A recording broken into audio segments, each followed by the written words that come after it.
Okay ဖုန်းနဲ့ကွန်ပျူတာနဲ့ချိတ်ပြီးတော့စက်ကားတွေဓာတ်ပုံတွေဗီဒီယိုတွေဘယ်လိုကူးရမလဲဆိုတာမေးထားလိုက်တယ်ကျွန်တော်ဖြေပေးမှာပါเนาะအဲ့တော့ကျွန်တော်တို့အဲ့လိုမျိုးကူးမယ်ဆိုရင်လိုအပ်တာကတော့ဒီလိုမျိုးဖုန်းအတွင်းကျိုးတကြိုးလေးရှိရင်ရပြီပေါ့နော်ဒီတိုက်စီကျိုးကျတော့ကိုယ့်ရဲ့ဖုန်းရဲ့အတွင်းပေါက်မှာထိုးထားမယ်ဒီကျန်တဲ့ USB ခေါင်းကျတော့ကိုယ့်ရဲ့ကွန်ပျူတာဒီ USB အပေါက်မှာတော့ထိုးလိုက်မယ်ပေါ့နော်အဲ့မှာဆိုရင်ကျွန်တော်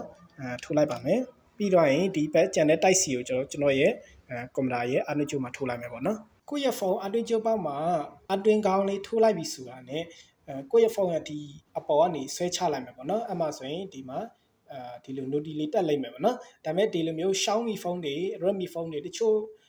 model တွေဆိုရင်တော့ကျိုးထိုးလိုက်တာ ਨੇ ဆိုတာ ਨੇ ဒီလိုမျိုး noti လေးတက်လာလိုက်မယ်ပေါ့နော်ဒါဆိုရင် noti တက်လာဆိုရင်ဒီထဲကနေတောက်ပေါ့နော်တကယ်လို့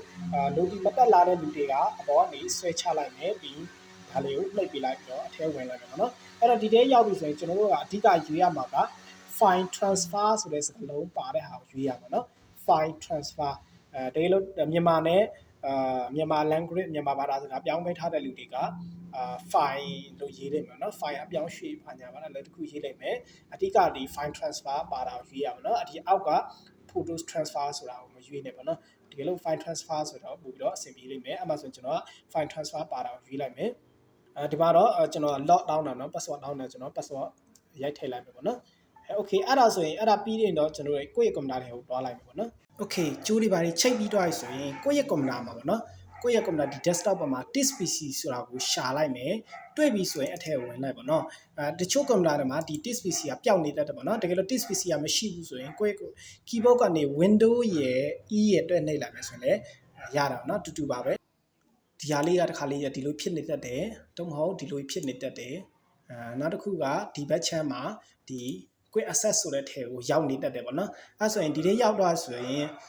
်ကျွန်တော်တို့ဒီဘက်ချမ်းမှာဒီ test PC ဆိုတာကိုထပ်နှိပ်ပေးလိုက်မယ်ပြီးဒီဘက်ချမ်းထဲမှာတကယ်လို့ဒါလေးတွေကဒီလိုမျိုးခောက်ထားတဲ့ဆိုရင်ဒီလိုဖြီးချပေးလိုက်ပါနော်အဲဆိုရင်ဖြီးချလိုက်မယ်ဆိုရင်ကျွန်တော်တို့ဖုန်းကဒီမှာလာပြီးတော့ပေါ်နေလိမ့်မယ်ကိုယ့်ရဲ့ဖုန်းနာမည်နဲ့လည်းပေါ်ရင်ပေါ်မယ်ဒါမှမဟုတ်လေတခြားနာမည်လည်းဖြစ်ကောင်းဖြစ်လိမ့်မယ်နော်အဲဆိုရင်ကိုကဖုန်းထဲကနေရှိတဲ့ဓာတ်ပုံတွေဗီဒီယိုတွေစကားတွေကို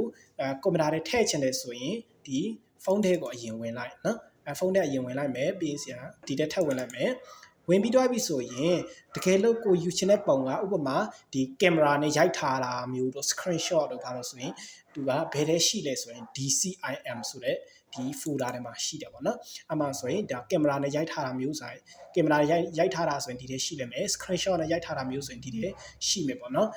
Facebook တို့ဘာလို့ဆိုရင်တခြားဒီထဲရှိလိမ့်မယ်ပေါ့နော်အဲ့လိုရှိမယ်တော့မဟုတ်ကိုကစက်ကားဆိုပါဆိုစက်ကားဆိုရင်ကိုကဘယ်က down တာလဲ down တဲ့နေရာပေါ်မူတည်ပြီးတော့သူကရောက်တဲ့နေရာကွာလိုက်မယ်เนาะဥပမာကိုက Telegram နေ down ထားတဲ့ဆိုရင်တကယ်လို့ Telegram ထဲရဆိုရင်သူကဘယ်ထဲရှိမလဲဆိုတော့ဒီ download ထဲကမှဒီမှာ Telegram ဆိုရှိလိမ့်မယ်เนาะအဲ့တော့ဒီထဲရှိလိမ့်မယ်เนาะတကယ်လို့စက်ကားကဒီ Telegram နေ down ထားတဲ့ဆိုရင်เนาะနောက်တစ်ခုကဥပမာရုပ်ရှင် drive ဒီ channel မြန်မာရုပ်ရှင် drive ထည့်ထားတယ်ဆိုရင်ဒီထဲရောက်လိမ့်မယ်เนาะနောက်ခုအတစ်ပေါ့နော် bioscope ဆိုရင်ဒီထဲရောက်ပါเนาะအဲ့တော့ကိုက channel မြန်မာနေစက်က down ထားတာဒီ bioscope ဆိုတဲ့ software တုံးထားတဲ့ channel မြန်မာ app တွေနောက်တစ်ခုကရုပ်ရှင် drive စတဲ့ software app တွေတုံးထားတယ်ဆိုရင်ကိုတုံးတဲ့နေရာပေါ်မူတည်ပြီးတော့အဓိကတော့သူ download ထဲမှာဆိုရင်download file တွေမှန်သမျှဒီတော်တော်များများဒီထဲရှိတယ်เนาะdownload file တော်တော်များများဒီထဲရှိတယ်ကင်မရာနဲ့ရိုက်ထားတာမျိုးဆိုရင်ဒီ DCIM ထဲမှာရှိတယ်နောက်တစ်ခုကဓာတ်ပုံတွေပါဆိုရင်သူကဒီထဲမှာရှိတတ်တာများတယ်ဒီ picture ဆိုတဲ့ထဲကိုသွားလိုက်အဲ့မှာဆိုရင်ဒီမှာဆိုရင် Messenger Telegram ဒါဥမာဓာတ်ပုံက Messenger နဲ့ယူထားတာဆိုရင်ဒီထဲဝင်ပြီးတော့ဒီထဲကျွန်တော် save ထားတာမရှိတာပေါ့နော်အဲ့တော့Viber စတဲ့ဖြစ်ပေါ့နော်ဒါမှ KBSat ဒီဘက် channel မှာဆိုရင် KBSat Pay တို့ပါတော့နော်ဒီမှာမမြင်ရလို့နော်မပြပေးတော့နော်အဲ့တော့ဒီထဲမှာရှိလိမ့်မယ်အဓိကပြန်ပြီးတော့အနှစ်ချုပ်ပြောမယ်ဆိုရင်ဒီထဲဝင်လိုက်မယ် down ထားတာမှန်တယ်များဆိုရင်သူကဒီထဲမှာရှိတာများတယ်အဲ့တော့ရှာမှာပေါ့နော်ကင်မရာနဲ့ရိုက်ထားတာဆိုရင်ဒီထဲမှာရှိမယ်ပေါ့နော်အဲ့တော့တစ်ချက်ရှာကြည့်လိုက်ပေါ့နော်ပုံနေဆိုရင်တော့ဒီထဲရှိလိမ့်မယ်အမှကျွန်တော်ကစက်ကားတကားသူကမေးထားတာစက်ကားနဲ့ကူနီးမေးထားတဲ့အတွက်ကျွန်တော်စက်ကားလေးcopy ကူးပြပါမယ်နော်အဲ့ဆိုရင်ကျွန်တော်ဒီ bioscope ထည့်သွားလိုက်မယ်အမှဒါဆိုရင်ဒါစက်ကားလေးပေါ့နော်အမှကျွန်တော်ကဒီဟာကူလိုက်မယ်နော်ဒီ black diamond ကူလိုက်မယ်ဆိုရင်သူ့ကိုကွန်ပျူတာထဲထည့်ချင်တယ်ဒါလက်ရှိမှာသူကဖုန်းထဲမှာရှိနေရပါတော့အဲ့တော့ကွန်ပျူတာထဲမှာထည့်ချင်တယ်ဆိုရင်သူ့ကို right click copy ဆိုပြီးပွားလိုက်မယ်နော်copy ဆိုပြီးနှိပ်လိုက်မယ်ပြီးတော့ဒီဘက် channel မှာဒီ this species ဆိုတော့ပြန်နှိပ်ချလိုက်မယ်အဲ့ဆိုရင်ခဏနေပြန်ရောက်သွားလိမ့်မယ်အဲ့တော့ကွန်ပျူတာထဲမှာထည့်မှာဖြစ်တဲ့အတွက်ကွန်ပျူတာထဲကိုတွားလိုက်မယ်တွားပြီးတဲ့အချိန်မှာကိုကဒီတိုင်းထားလိုက်ရင်လည်းရတယ်တူမဟုတ်ကိုကတခြားတွေနဲ့ရောနေမှာဆိုရင်ကိုက folder အတစ်ဖွဲ့လိုက်ပါတော့အဲ့ဆိုရင် new folder နှိပ်ပြီးတော့ထားလိုက်ကျွန်တော်အမှ MOVI VIE ပေါ့နော် VIE movie လို့နာမည်ပေးလိုက်မယ်ပေါ့နော်အမှဆိုရင်ကျွန်တော်အမှထားခြင်းတယ်ဆိုရင်folder တစ်ဖွဲ့ပြီးတော့အဲ့ဒီ folder ထဲဝင်လိုက်မယ်နော်နှစ်ချက်စလိုက်နှိပ်ပြီးတော့ဝင်ပြီးတော့ right click page နှိပ်လိုက်ရင်နှိပ်လိုက်ပြီဆိုရင်သူကစပြီးတော့ copy ကူးနေပြီပေါ့နော်အဲ့တော့ဒီအစိမ်းတန်းလေးကိုကျွန်တော်တို့ကပြည့်အောင်စောင့်ပေးရမှာပဲဒီအစိမ်းတန်းနဲ့ပြည့်သွားဆိုတော့ရပြီပေါ့နော်အဲ့တော့ဒီအစိမ်းတန်းလေးစောင့်နေတဲ့အချိန်မှာကျွန်တော်နည်းနည်းထပ်ပြီးတော့ရှင်းပြမယ်နော်ဒီနေရာမှာစကားကိုပဲကူးလို့ရတာမဟုတ်ဘူးဓာတ်ပုံတွေဗီဒီယိုတွေတခြင်း file တွေနောက်တစ်ခုကPDF file တွေเนาะစာနဲ့ပတ်သက်တဲ့ file လေးတွေเนาะ file တွေမှန်သမျှကိုအကုန်လုံး copy ကူးလို့ရတယ်ကိုကဖုန်းထဲကနေကွန်ပျူတာထဲထည့်ချင်တယ်ဆိုရင်ဖုန်းထဲကိုအရင်တော့ copy လုပ်ပြီးတော့ကွန်ပျူတာထဲကိုတော့ပြီး page ချတကယ်လို့ကွန်ပျူတာထဲမှာရှိတဲ့ဓာတ်ပုံတွေဗီဒီယိုတွေဖုန်းထဲကိုထည့်ချင်တယ်ဆိုပါဆိုဥပမာကျွန်တော်ကဒီ picture ထဲမှာရှိတဲ့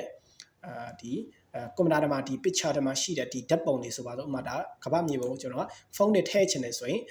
အဲ့ဒါဒီပုံလေးကိုဆရာ right click နှိပ်လိုက်မယ်ကျွန်တော် right click နှိပ်လိုက်မယ်နှိပ်ပြီးတော့ copy ဆိုပြီးရွေးလိုက်မယ်ရွေးပြီးတော့ဖုန်းထဲကိုပြန်ထည့်မှဖြစ်တဲ့အတွက် this PC ကိုပြန်နှိပ် this PC ကဒီမှာပဲနှိပ်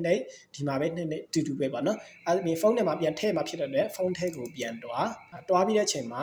ဒီထဲကိုပြန်ဝင်ဒီမှာလည်းအဲ့ဒီအတိုင်းပဲကိုကဒီအပြင်ဘက်မှာချလို့ရတယ်လို့တော့မဟုတ်တိတိကျကျလေးဥပမာ picture ဆိုရင်ပုံထဲမှာတွားပြီးတော့တိတိကျကျလေးဒီမှာလာထည့်ပြီးလည်းရတယ်ပေါ့နော်ဒါဆိုရင်ဒီမှာထားရင်တော့ပို့ပြီးတော့စနစ်ကျတာပေါ့နော်ကျွန်တော် copy ကူးတာကိုဒီအစိမ်းတန်းလေးပြည့်အောင်စောင့်ပေးရုံပါပဲเนาะဒီအစိမ်းတန်းလေးပြည့်ပြီဆိုရင်တော့ခဏကျွန်တော်ကူးတဲ့ဇာတ်ကားလေးပြီးသွားပြီပေါ့နော်โอเคအစိမ်းတန်းလေးဒီလိုပြည့်သွားပြီးတော့ပျောက်သွားတယ်ဆိုရင်ဒါဇာတ်ကားကရောက်သွားပြီပေါ့နော်အခုနေ့တိုင်းကိုယ့်ကွန်ပျူတာမှာရှိတဲ့ဓာတ်ပုံတွေဗီဒီယိုတွေလည်းဖုန်းထဲထည့်လို့ရတယ်လို့ဖုန်းထဲမှာရှိတဲ့ဇာတ်ကားတွေဗီဒီယိုဓာတ်ပုံတွေကိုလည်းကွန်ပျူတာထဲကိုပြန်ပြီးတော့ထည့်ပြီးလို့ရပါတယ်